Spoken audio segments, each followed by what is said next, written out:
Hi everyone, and welcome to tonight's Facebook Live. My name is Amy. I am very excited for tonight's topic, which is pandemic puppies, because like many of you maybe, I've also added a puppy during COVID. I'm also excited because I'm going to be interviewing 3 SuperDog cast members, and I'm missing the SuperDog cast members a lot. All 3 of us, or all 4 of us, I should say, have all gotten dogs during COVID, and we're working hard to train and socialize these dogs during COVID and the restrictions. Puppy love, it turns out, has never been stronger than in the era of COVID. Since the pandemic hit, more and more families across the country have been adding a 4-legged pal to their homes. As we adjust to this new reality, some members of our families have been big fans of it pretty much since day one. Our pets, especially dogs, are getting... That's Magnus the pug, a 4-month-old memory-making pandemic puppy. And here in the Hudson Valley, we are seeing a significant spike in the number of people getting new pets. There's a lot of puppy love going around these days. Pandemic puppy love. As kids across the country adopt new playmates to ride out these long days of COVID quarantine. These are some pandemic puppies you might see in a SuperDog show one day. And we're going to speak with the 3 cast members who got them. 4 if you count me and my puppy Halo. Welcome back. Now, as always, if you have any questions for me or for the other trainers about the topic of pandemic puppies and training your dogs, feel free to put that in the comments. And of course, I can also answer questions about the SuperDogs. The first cast member we're going to speak to, let's welcome Sue Trout. Hey, how you doing? Hi, Sue. Welcome. How you doing, everybody out there in the real world? Now, Sue's been a cast member, if you can imagine this, for 30 years with SuperDogs. She's had over 9 dogs that have performed with us. If you have seen shows in the Toronto area, I imagine you have seen Sue and her beautiful trained Rottweilers. Thank you. Now, when we decided to do this topic, Sue, I wanted you to be included for a couple of reasons. One is I think you might be one of the few, if not only, cast members that has 1 dog.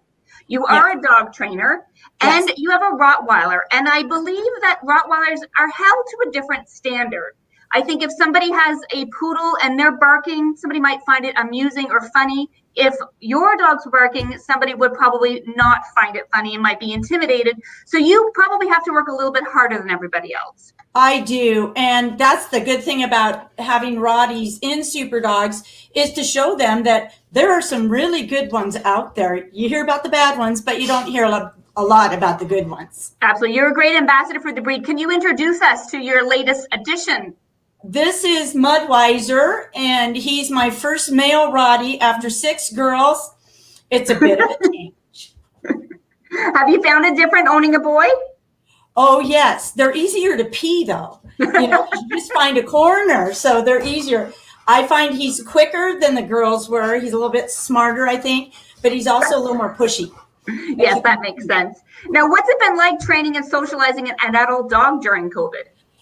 It's been hard, but it's been good at the same time, because with the 6-foot distance, people don't want to run in and attack your puppy. Oh, he's so cute, he's so cute. So now you can legally say, 6 feet, please, people. And it's really helped him a lot to learn, I see people, but they can't come and pet me, or I see dogs and they're not going to run over to me. So actually, in that way, it's been really, really good.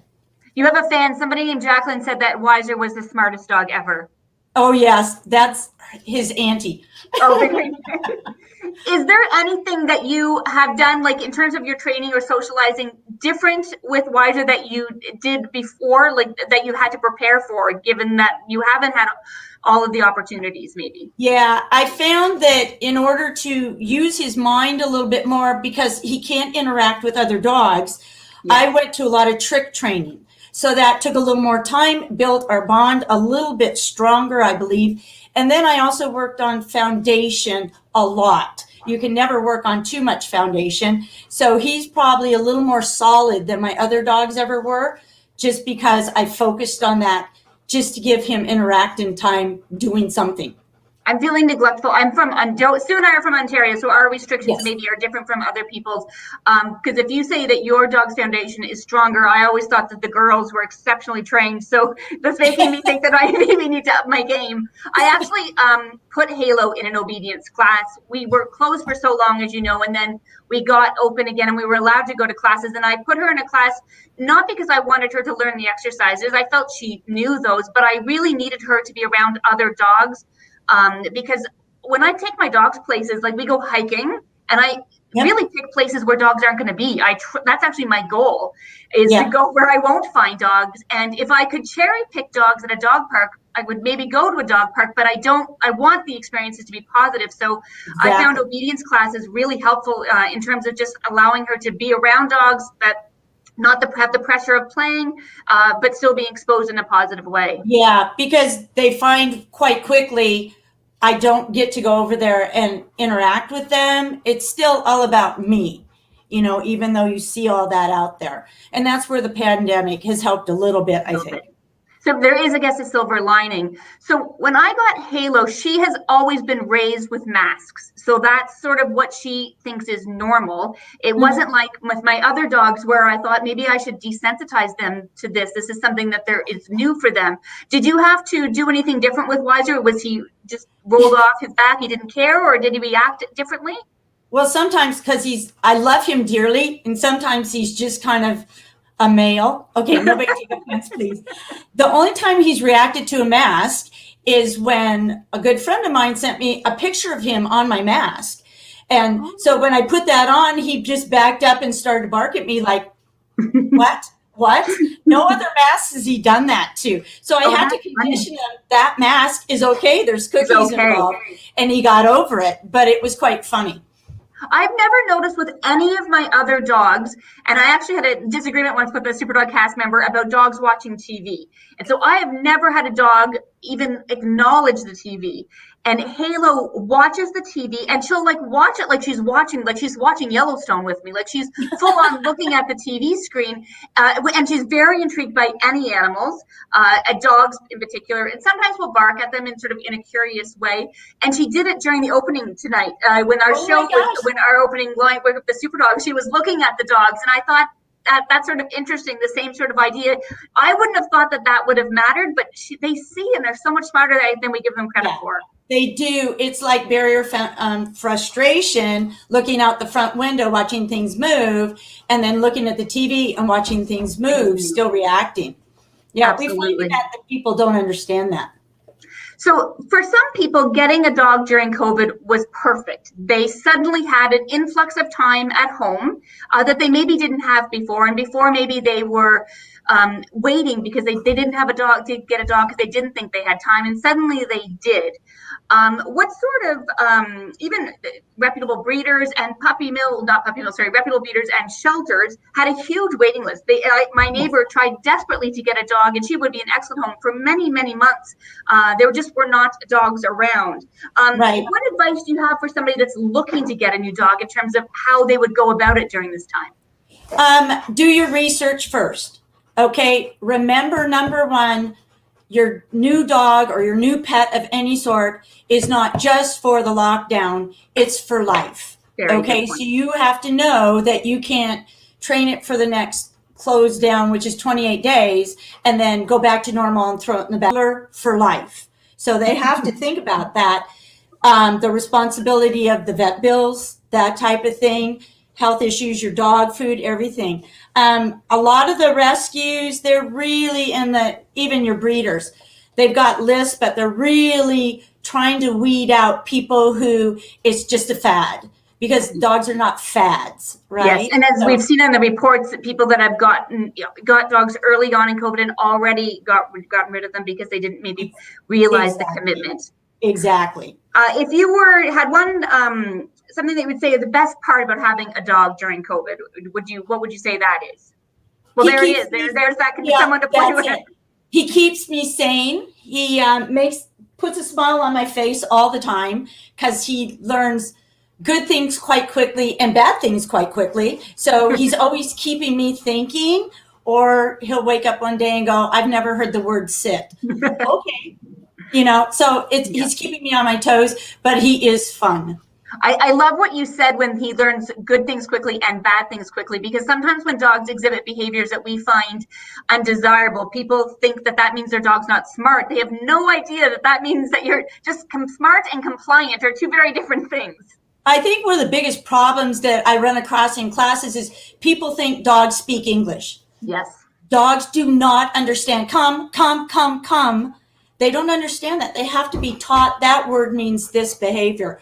Dog's first language is body language. It's not our verbal language. So people just assume because they know what come means that their dog knows what come means, or heel. It's things that have to be taught before you can use the skills. We've covered some of those in our training videos for SuperDogs as well, because it's the same. I think the message never changes. It just have to keep telling people the same things over and over. Yeah, you do. Yeah. Excellent. Thank you so much for joining us today. It was wonderful meeting Weiser. There he is. And speaking with you. That was great. Okay. Thank you. Bye, everybody. Next, we have another longtime cast member all the way from Brandon, Manitoba. This will be joining us next is Melanie Hart. And Melanie's been doing SuperDogs for many years and has had many different dogs, but you have a new addition. Can you introduce Sparky to everybody? Sure. Hi, everyone. This is Sparky. He's a tri-colored Australian Shepherd, and he's 8 months Now, old. what made you get an Aussie? I've known you for a long time, and I've known you with Goldens and Dutch Shepherds and a Border Collie, but never an Aussie. Yeah. Well, I've been looking for a puppy for a long time, back to probably early 2019. And I thought I probably would get another Border Collie. And I was on a few different lists, and they just didn't work out for various reasons. And then one day I saw on Facebook that my friend Rhonda, whom I've known for years, had a litter of Australian Shepherds, gorgeous dogs. And so I just asked her if she would have one available. And that's kind of how it came to be. I think that's interesting that I think people don't realize that years to get a dog for some of us, like in terms of knowing what we want, wanting a dog that's right for the show and for all of the sports that we do, and a dog that is a good companion and a pet. So there's many things that go in, but then sometimes you're on a list and then sometimes it's just meant to be and the right dog just comes along. Yep, for sure. So did you have any reservations about getting a puppy during the, how old is Sparky? He's 8 months old. 8 months. So he was raised during during COVID, and you're from Manitoba. So things are a little bit different than Ontario, but did you have any restrictions or any reservations, I should say, about getting a dog at this time? Not really, because when I got him in the summer, last summer in Manitoba, we didn't really have much COVID. There wasn't really much restrictions. Everything, it was summer, so we were outside. Yes. Everything was pretty much status quo. So I didn't really think too much about COVID, really. So because his litter was local, then you were able to go and visit with him and pick him up and pick him out the way you would have a dog in previous times. Actually, no. Oh. His mom was from Minneapolis. Oh, wow. Okay. So that, something I thought would be easy to get wasn't as easy, but Yeah. but actually I've always trusted my breeders to pick my dog for me. Pretty much all of my dogs have been chosen by the breeders, and especially knowing Rhonda, knowing me so well, and knowing the types of things Sparky would be doing, I just totally trusted that she would pick the right dog for me. I think that's important. While we obviously support adoption very much, over half of the dogs that are in our show are from shelters and humane societies. I have my third Vizsla from the same breeder, and the same thing. She was not from Canada, so I was not able to visit with Halo, and I trusted her 100%. Obviously, I chatted with her very, very much, but she knew what I was looking for. We shared videos back and forth, and we talked about it, but she knew what I was looking for, and that's why having a great relationship with a breeder is so important, and why just getting a dog from a newspaper ad or something is maybe not the right idea, because you don't have the relationship with somebody who's going to be with you and your puppy for the rest of their lives to support you in your journey. Yeah.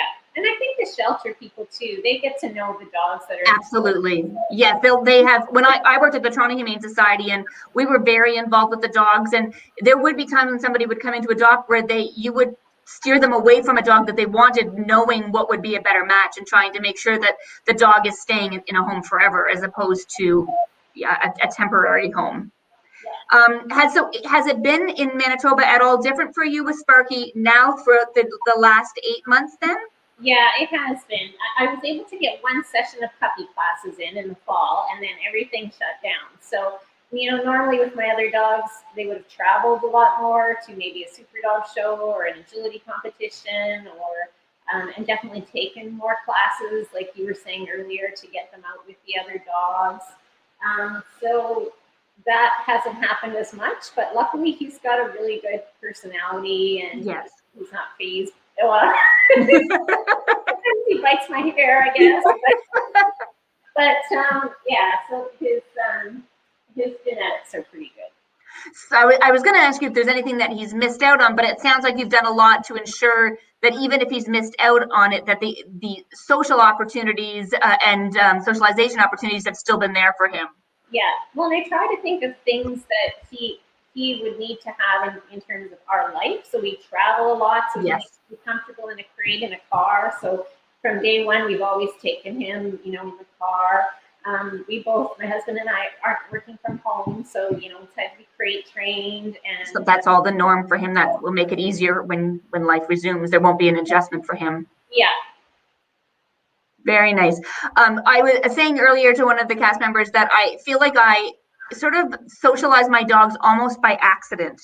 That when we do SuperDog shows, we have not even the opportunities with Pat and Chat, but backstage with all of the cast members, because we all worked together. We all love dogs, that I think my dogs were just exposed to so many people before I really took it for granted that meeting other dogs and meeting other people, and that I've putting my dog in classes, and I initially was going to exercise my dog's places alone, and now I'm taking her on leash, to the boardwalk where I know she will see things. And so I've really had to switch gears, and I have, I think, a whole new appreciation for what other people as pet owners go through. I think I didn't realize how fortunate I was to have opportunities to socialize my dogs before. Yeah, it's a lot of work getting them to see, big men, people with hats, people with absolutely. on bikes and strollers and all of the things that I, like you, I don't live in the city, so it's not like my dogs are going to see these things on a regular basis.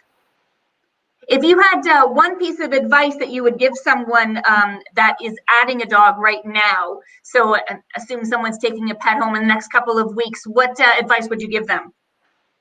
Well, I think like Sue was saying, you always want to pick the right dog for your lifestyle. But with the difficulties of COVID, I mean, if you can't get into a class, there's lots of, I would try and find a good trainer that you trust, if it's an online class that you take, or, things like the SuperDog videos that teach your dogs basic skills, that type of thing. But the most important thing is to actually do it. Yes. So train the dog and do the work. So if you can't get out to classes, then maybe find something online and definitely just get them out for walks and seeing different things. We have a few cast members that do classes online, so if anyone's interested, they can email SuperDogs at info@superdogs.com, or even message us through Facebook, and I can help connect people with online classes as well if they're looking for classes. It's obviously not the same as being in a class, but a good trainer is going to help give you some tips on things that you can do even in your own community based on what region you're in and what restrictions apply or don't apply. Yeah, for sure. Well, thank you very much. It was super nice to meet you, Sparky. Thank you for joining us, Mel. Take care. Yes, bye. And lastly, we're going to be speaking with Prudence. Prudence is from Vancouver and has been performing with SuperDogs for 8 years and has had 4 dogs. And she has another Australian Shepherd that she's added to her family. Let's welcome let's welcome Prudence and her Australian Coolie. This is Jinx. Hi, guys. There we are. How you doing? I'm good. How are you? Great. Thank you very much for joining us. I want to start everybody giving the opportunity for the audience to meet their SuperDogs. Sorry, Amy, I couldn't hear you. Oh, sorry. Can you introduce Jinx and tell us a little bit about him and his age? Sure. So Jinx is a red trial Merle Coolie. He's currently 6 months old, and he's definitely keeping me on my toes. And so I know that your story is a little bit different than some of the other cast members that we spoke with. Your story is more similar to mine about how you got your dog during COVID. Do you mind telling the listeners a little bit about that? Sure. So Jinx is actually from New South Wales, Australia. And so obviously importing a dog during COVID definitely had some challenges.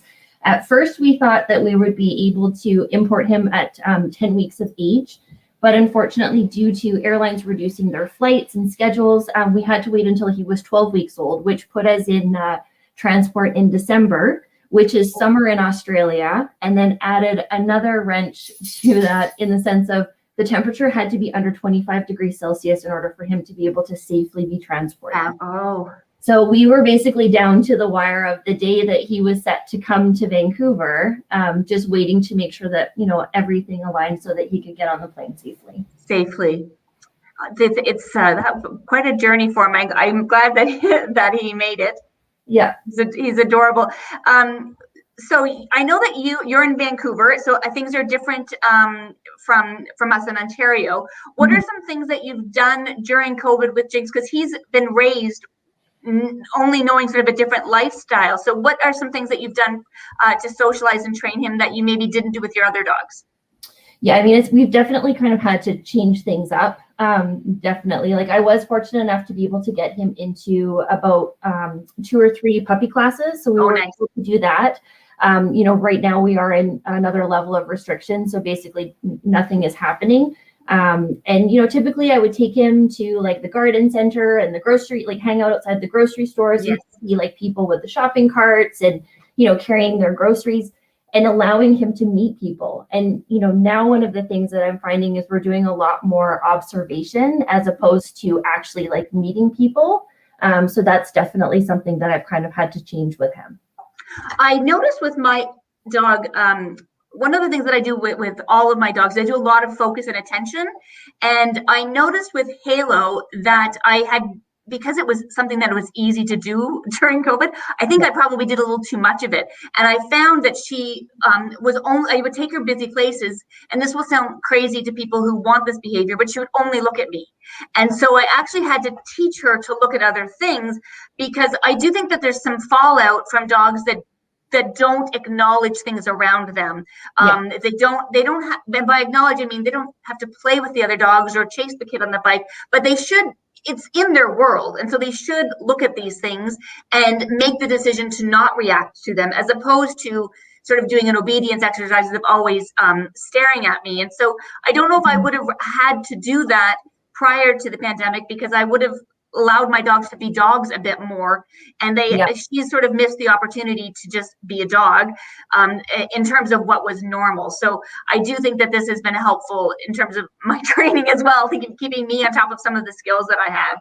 Yeah, definitely. I think it's given us an opportunity to kind of think outside the box. And I think, you know, when we have multiple dogs, you kind of become like you have a routine, if you will, right? And so with him, I mean, especially with him coming from Australia, same thing as like previously discussed, he wasn't used to seeing people wearing masks because it's very different with them. So one of the things I asked the breeder to do was to wear a mask around him.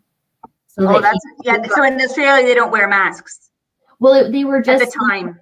At the time, like it wasn't the level of restrictions that we had, and like, you know, fortunately he got to go to like the public market and meet people, and so he did have some foundation there, which was amazing. But, you know, obviously coming here, Mr. Little Social Butterfly is like, what do you mean I can't go and see those people? Yeah. I think that I did some things like you did as well. Like I took Halo to the hardware store and did some things that I maybe wouldn't have done with my dog before, because I was really looking for opportunities of ways to socialize her that I didn't have to do before. And my breeder actually chose to keep the puppies one extra week too, because not all of the puppies that were going to homes were with other dogs, and not everybody had the same level of experience as dog owners. So I think keeping the dogs for one more week, so that I got her at 10 weeks versus 9 weeks, it did allow for a little bit more socialization amongst their group and the dogs that lived with the breeder as well. And I think that helped because she came into our house like she owned the joint. So I think every little bit, I think that's that nature versus nurture, that even though she may not have had the same opportunities, because I had done the research and gone to a breeder that I really trusted and trusted her choices with her dogs, that I think that has helped Halo maybe in some ways where dogs that didn't have the same background might not have been so confident. Right. No, that's great. So I was talking to the other trainers, and I mentioned that for some people it seems like a silly time to get a dog, and for some people it seems like the best time to get a dog. And people are getting a dog sort of at an alarming rate, it almost seems. But I do worry about people that are, both Melanie and Sue touched on this, people that are getting dogs right now that are working from home, like many people. Mm-hmm. And at some point, our lives are going to, fingers crossed, return to some level of normalcy where we all go back to work. Yeah. And I'm worried that there's going to be a generation of puppies that have no coping skills on how to be left alone. What sort of tips would you give to somebody that is thinking about getting a dog, has a dog, that how they could prepare, or what they should do now moving forward to help their dogs avoid things like separation anxiety? Yeah, that's a great question. You know, I think it's so important that dogs are comfortable with being on their own. And just, you know, that is part of, you know, the norm. I mean, it's not necessarily the norm now. I'm a prime example of someone that was working out of the home 5 days a week. And for the last year, I've been 100% home-based. So one of the biggest things that I have done is my dogs have a routine. And even though I'm at home 100% of the time, I still have the routine like I'm not here. So basically, like Jinx and some of my other dogs, they'll go to doggy daycare 1 day a week. So that gives them, you know, some more socialization, some exposure to people. 2 days a week, he might be in the office with me while I'm working. 2 days a week, he's in a crate in a separate room. And so just also making sure that he's comfortable with that. And even, you know, when I'm not working, I have an X pen set up in the living room. And so he'll spend, you know, an hour or two in there a day, just so he's definitely part of what's going on in the house, but he's in his own space and just making sure that he's comfortable with that. Yeah, those are great tips. I make a point to I because you have multiple dogs, it was easy to take everybody for a walk. And so now I make a point that Halo needs to have time on her own, that she should, even though it's easier for me and comfortable for her to be with the group, it shouldn't always be that way. And I think if you are able to, right now, unfortunately, and tomorrow Ontario is going into some further lockdowns, but I think if you're able to occasionally bring your dog to a daycare that you have seen and are comfortable with, or a dog walker with the same sort of criteria, I do think that that's a great opportunity for people that maybe don't have the opportunity to do some of these things themselves. I was actually talking to a friend and asking her if Halo could go for a sleepover, just because I think that Halo should well, I think it would be just good to go and spend the day in somebody else's house. This person has a cat. She's not seen cats, so we want to set her up for some success in those areas. So I think being a little bit more creative with the ways that we train and socialize our dogs I think it's necessary during these times.